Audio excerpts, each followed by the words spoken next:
कई हत्याएं हुई हैं होती पूरे बिहार में, और इस माह मई जून में ज़्यादा मर्डर होते आई है वर्षों से। अप्रैल मई जून जब तक बरसात नहीं होती है ये सिलसिला जारी रहता है, क्योंकि ज़्यादातर किसान को कोई काम नहीं रहता है। एक बरसात होने के बाद लोग, कृषक समाज के लोग व्यस्त हो जाते हैं। बिहार में विधानसभा चुनाव है और नवंबर में चुनाव होना है, और इससे पहले बिहार की राजनीति में एक नया मोड़ देखने को मिल रहा है। चुनाव से पहले अपराधियों के हौसले बुलंद हैं और बढ़ते अपराध की घटनाओं को जब शासन प्रशासन कंट्रोल नहीं कर पा रहे तो इसका ठिकरा फोड़ा जा रहा है किसानों पर। ऐसा इसलिए कह रहे हैं क्योंकि बिहार पुलिस के एडीजी हेडक्वार्टर कुंदन कृष्णन ने बिहार में बढ़ते अपराध को लेकर एक बेतुका बयान दिया है। कुंदन कृष्णन का यह कहना है कि जब किसानों के पास मई जून में कुछ भी काम नहीं होता तो अपराध बढ़ जाते हैं। तो इनका सीधे तौर से यह भी मानना है, बयान पर देखें तो किसान अपराध कर रहे हैं क्योंकि उनके पास काम नहीं। कुंदन कृष्णन के बयान पर सियासी बवाल भी है। तो बिहार क्राइम रेट में कितना आगे है, एनसीआरबी का डेटा क्या कहता है, बिहार कितने नंबर पर है, आपको एक एक कर बताएंगे। उससे पहले आपको कुंदन कृष्णन का बयान सुनवाते हैं कि उन्होंने क्या कुछ कहा है। हाल में जो काफी हुआ है कि शूटर्स, कई हत्याएं हुई हैं होती पूरे बिहार में, और इस माह मई जून में ज्यादा मर्डर होते आई है वर्षों से। अप्रैल मई जून जब तक बरसात नहीं होती है ये सिलसिला जारी रहता है, क्योंकि ज्यादातर किसान को कोई काम नहीं रहता है। एक बरसात होने के बाद लोग, कृषक समाज के लोग व्यस्त हो जाते हैं और घटनाएं घटती है। परंतु आप लोग के द्वारा, प्रेस के द्वारा हत्या पर हत्या, कुछ इस वर्ष चुनाव भी है तो राजनीतिक दलों के द्वारा भी इस पर ज्यादा नजरिया दिया गया है।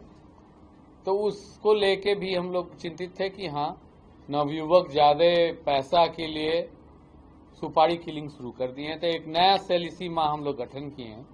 वो सेल का काम होगा कि जितने पूर्व के शूटर्स हैं, कॉन्ट्रैक्ट किलर्स, सुपारी जो लेते हैं मारते हैं, वैसे लोगों का डाटा बैंक बनाएंगे और उन पर निगरानी रखेंगे। जेल से छूटने के बाद भी वो क्या कर रहे हैं, क्या नहीं कर रहे हैं, डोजेज उनकी रहेगी। एडीजी हेडक्वार्टर कुंदन कृष्णन ने बेतुका बयान दिया है और इसकी चर्चा खूब हो रही है। पटना के पारस हॉस्पिटल में जो विचाराधीन कैदी हैं चंदन मिश्रा, उनकी गोली मारकर हत्या कर दी गई थी। और जब कुंदन कृष्णन से यह सवाल पूछा गया इस बारे में तो उन्होंने कहा कि जब किसानों के पास मई जून में कुछ भी काम नहीं बच जाता है तो फिर अपराध बढ़ जाता है। बिहार पुलिस के एडीजी हैं कुंदन कृष्णन और उनके इस बयान पर सियासी बवाल भी खड़ा हो गया। नेता प्रतिपक्ष हैं बिहार के तेजस्वी यादव, उनका कहना है कि बिहार में अपराधी बेलगाम हैं और दूसरी तरफ इतने बड़े पुलिस अफसर का इस तरह का बयान आ रहा है। ये पूरी तरह से उनकी नाकामी को दर्शाता है और बिहार पुलिस जब क्राइम नहीं रोक पा रही है तो इसे छुट्टी ले लेनी चाहिए अपने पद से। छुट्टी लेने के बाद तेजस्वी यादव भी कह रहे हैं और अपने सख्त पुलिसिया और अपराधियों के खिलाफ कार्रवाई को लेकर ये कुंदन कृष्णन, आईपीएस कुंदन कृष्णन जाने जाते रहे। इस समय किसानों पर जो बयान दिए हैं उसकी वजह से इनके खूब चर्चा हो रही है।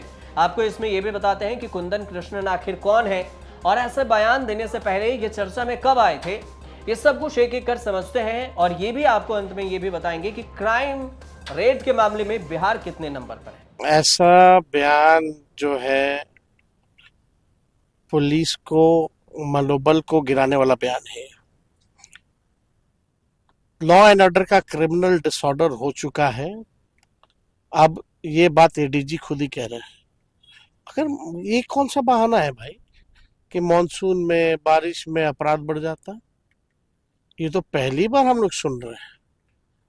यानी पुलिस नाकाम है, लाचार है।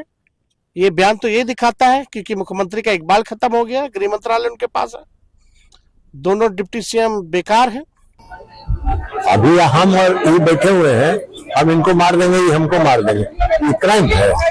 तो आपसी विवाद है और आपसी विवाद के लिए घटनाएं होती है, हो सकती है कहीं भी दुनिया में, किसी भी देश में होती है, लेकिन यहाँ कार्रवाई तुरंत होती है, गिरफ्तार होते हैं, घटना करने वाले लोग गिरफ्तार होते हैं।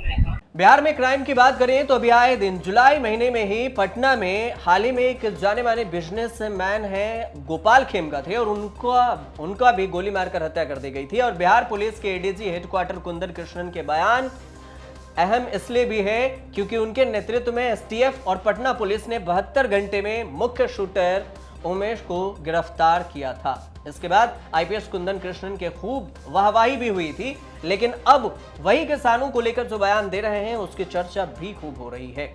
चलिए अब आपको बताते हैं कि आईपीएस कुंदन कृष्णन आखिर हैं कौन, उन्होंने कब यूपीएससी परीक्षा पास की थी और वह कितने पढ़े लिखे हैं। अब सबसे पहली बात कि कौन है कुंदन कृष्णन, इसे समझना जरूरी है। कुंदन कृष्णन बिहार के तेज तर्रार आईपीएस अधिकारी माने जाते हैं। 1994 बैच के आईपीएस अधिकारी हैं और बिहार में इनकी बाहुबली वाली छवि भी रही है। नालंदा जिले के ये रहने वाले हैं। कुंदन कृष्णन अपने सख्त पुलिसिया और अपराधियों के खिलाफ कार्रवाई को लेकर भी फेमस रहे। बिहार में इनकी छवि एक ऐसे आईपीएस अधिकारी के तौर पर बने जो सख्त और माफियाओं को खत्म करने वाला रहा है। मतलब माफिया खौफ खाते थे इनके छवि से। बाहुबली से लेकर अपराधियों को उनके नाम सुनकर ही पीछे हटना पड़ता था। ऐसे आईपीएस में ये गिने जाते हैं। आईपीएस कुंदन कृष्णन की पढ़ाई की अगर बात करें तो उनके पास एमए की डिग्री भी है और उन्होंने इतिहास से पोस्ट ग्रेजुएशन की डिग्री हासिल की है। इसके बाद यूपीएससी की तैयारी की और यूपीएससी 1994 बैच में ये यूपीएससी को पास किया। इसके बाद आईपीएस बन गए। कुंदन कृष्णन की चर्चा साल 2006 में बहुत हुई थी और तब इसलिए क्योंकि कुंदन कृष्णन पटना सिटी के एसपी थे तब, और उन्होंने बाहुबली और पूर्व सांसद आनंद मोहन को गिरफ्तार किया था। और उनकी गिरफ्तारी के बाद पटना में खूब तहलका मचा था। दरअसल आनंद मोहन पटना के एक होटल में रुके हुए थे और आईपीएस कुंदन कृष्णन ने तत्काल कार्रवाई करते हुए उन्हें वापस सहरसा जेल भेज दिया था और वह छपरा, पटना समेत कई जिलों में एसपी रह चुके हैं। कुंदन कृष्णन और अपने सख्त पुलिसिया से बदमाशों के छक्के भी छुड़ा चुके हैं। एक और बात, 2002 में कुंदन कुमार की खूब चर्चा तब हुई थी जब सारण, जो कि अब छपरा है, पुलिस अधीक्षक रहे थे, ये एसपी थे और इस दौरान छपरा जेल में दंगा भड़क गई थी और इसमें 1200 कैदियों ने जेल पर कब्जा कर लिया था और पुलिस पर भी तब अटैक किया था। लेकिन इस वक्त एसपी रहते हुए कुंदन कृष्णन मतलब उनसे डरे नहीं और AK-47 जैसे हथियारों से भी अकेले भिड़ गए और 1200 कैदियों से अकेले भिड़कर उन्हें शांत किया, उन्हें कंट्रोल में लिया और इस वजह से भी तब कुंदन कृष्णन की जाबाजी की खूब चर्चा हुई थी। अब आपको बताते हैं कि देश में अगर क्राइम की बात करें तो यूपी बिहार का कितना नंबर है, और इससे जानना जरूरी इसलिए है क्योंकि कुंदन कृष्णन का बयान ही कुछ ऐसा है कि किसान अपराध करते हैं, उसमें भी मई जून में, क्योंकि वो खाली होते हैं। अगर आप भी ऐसा सोचते हैं कि यूपी या बिहार में सबसे ज्यादा अपराध किस राज्य में हो रहा है तो आप एनसीआरबी के डेटा को थोड़ा जानिए, समझिए। 2022 का यह डेटा है, एनसीआरबी ने जारी किया था और इसमें जो रिपोर्ट सामने आई थी उसमें दिसंबर 2023 में ये रिपोर्ट आई। 2023 और 24 की रिपोर्ट जब सामने की गई तो उसमें चौंकाने वाले आंकड़े सामने आए। अगर सिर्फ 2022 की रिपोर्ट को अगर देखें तो अपराधियों की संख्या की अगर बात करें तो इस मामले में उत्तर प्रदेश सबसे आगे है। एनसीआरबी की रिपोर्ट यह भी कहती है कि 2022 तक यूपी में सबसे अधिक 7,03,944 केस हुए, जो कि देश के कुल अपराध का 19.8%। यूपी अपराधी वारदात के मामले में इस संख्या में नंबर 1 भी है, लेकिन क्राइम रेट में 20वें नंबर पर है। और इसी मामले में अगर बिहार को देखें तो यह 7वें नंबर पर है, जहां पर 3,47,885 आपराधिक मामले दर्ज हुए थे 2022 में।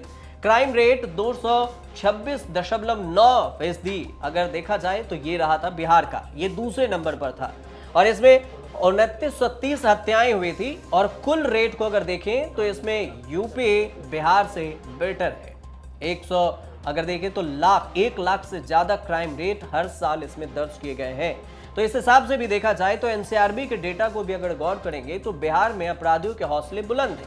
और इस सब को छोड़कर कुंदन कृष्णन ये बयान दे रहे हैं कि जो अपराध बढ़ रहा है, इसकी संख्या जो मई जून में बढ़ जाती है वो इसलिए क्योंकि किसान इस मौसम में खाली होते हैं। अब इनके बयान पर कितना सियासी बवाल कहां तक पहुंचता है, क्योंकि विधानसभा चुनाव होने वाले हैं। चुनाव से पहले अगर एडीजी एक ऐसा बयान दे तो सियासी मायने भी निकाले जा रहे हैं। फिलहाल इस पर कुछ अपडेट आएगा तो हम आपको जरूर बताएंगे, और तब तक अगर रिपोर्ट सही लगी हो तो हमारे चैनल से जुड़िए और देखते रहिए न्यूज़ तक।